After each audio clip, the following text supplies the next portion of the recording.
ನಮಸ್ಕಾರ. ವಿಕೆ ಡಿಜಿಟಲ್ ನ್ಯೂಸ್ಗೆ ಸ್ವಾಗತ. ಮುಖ್ಯಮಂತ್ರಿ ಸಿದ್ದರಾಮಯ್ಯ ಅವರು ಇಂದು ಹಾಸನಕ್ಕೆ ಭೇಟಿ ಕೊಟ್ಟು ಹಾಸನಾಂಬ ದೇವಾಲಯದಲ್ಲಿ ದೇವಿಯ ದರ್ಶನ ಪಡೆದರು. ಈ ಬೆಳಗ್ಗೆ 11 ಗಂಟೆಗೆ ಹಾಸನದ ಭುವನಹಳ್ಳಿ ಹೆಲಿಪ್ಯಾಡ್ಗೆ ಬಂದು ನಂತರ ನೇರವಾಗಿ ಹಾಸನಾಂಬ ದೇವಾಲಯಕ್ಕೆ ತೆರಳಿದರು. ಆಯುರ್ವೇದ ಚಿಕಿತ್ಸೆಗಾಗಿ ಕೇರಳಕ್ಕೆ ಆಗಮಿಸಿದ್ದ ಕೀನ್ಯಾದ ಮಾಜಿ ಪ್ರಧಾನಿ ರೈಲಾ ಒಡಿಂಗಾ ಹೃದಯ ಸ್ತಂಭನದಿಂದಾಗಿ ನಿಧನರಾಗಿದ್ದಾರೆ. ರೈಲಾ ಒಡಿಂಗಾ ಅವರು ಆಯುರ್ವೇದ ಚಿಕಿತ್ಸೆಗಾಗಿ ಕೇರಳದ ಎರ್ನಾಕುಲಂ ಜಿಲ್ಲೆಯ ಕುಥಾಟುಕುಲಂಗೆ ಬಂದಿದ್ದರು. ಆಯುರ್ವೇದ ಕೇಂದ್ರದ ಆವರಣದಲ್ಲಿ ಇಂದು ಬೆಳಗ್ಗೆ ನಡಿಗೆಯ ವೇಳೆ ಒಡಿಂಗಾ ಅವರು ಏಕಾಏಕಿ ಕುಸಿದು ಬಿದ್ದರು. ತಕ್ಷಣವೇ ಕುಥಾಟುಕುಲಂ ಖಾಸಗಿ ಆಸ್ಪತ್ರೆಗೆ ದಾಖಲಿಸಲಾಗಿತ್ತು. ಬೆಳಗ್ಗೆ ಸುಮಾರು 9:52 ಹೊತ್ತಿಗೆ ನಿಧನರಾದರು ಎಂದು ಆಯುರ್ವೇದ ಕಣ್ಣಿನ ಆಸ್ಪತ್ರೆಯ ಅಧಿಕಾರಿಗಳು ತಿಳಿಸಿದ್ದಾರೆ.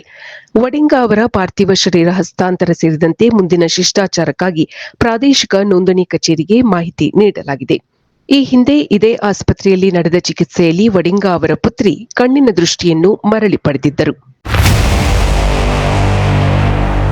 ಕೋಲ್ಕತ್ತಾದ ಖಾಸಗಿ ಇಂಜಿನಿಯರಿಂಗ್ ಕಾಲೇಜಿನಲ್ಲಿ ದ್ವಿತೀಯ ವರ್ಷದ ಪದವಿಯಲ್ಲಿ ಓದುತ್ತಿರುವ ವಿದ್ಯಾರ್ಥಿನಿಯ ಮೇಲೆ ಅತ್ಯಾಚಾರ ಎಸಗಲಾಗಿದೆ.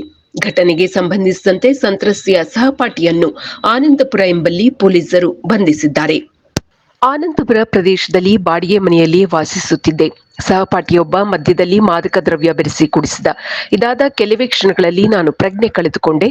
ಆ ನಂತರ ಅತ್ಯಾಚಾರ ಎಸಗಿದ್ದಾನೆ ಎಂದು ಯುವತಿ ದೂರಿನಲ್ಲಿ ತಿಳಿಸಿದ್ದಾರೆ. ಯುವತಿ ವಿದ್ಯಾರ್ಜನೆಗಾಗಿ ಪಶ್ಚಿಮ ಬಂಗಾಳಕ್ಕೆ ಬಂದಿದ್ದಾರೆ ಎಂದಿರುವ ಪೊಲೀಸರು ಅವರು ಯಾವ ರಾಜ್ಯಕ್ಕೆ ಸೇರಿದವರು ಎಂಬುದನ್ನು ಬಹಿರಂಗಪಡಿಸಿಲ್ಲ. ಕೃತ್ಯದ ನಂತರ ಆರೋಪಿಯು ತಲೆಮರೆಸಿಕೊಂಡಿದ್ದ.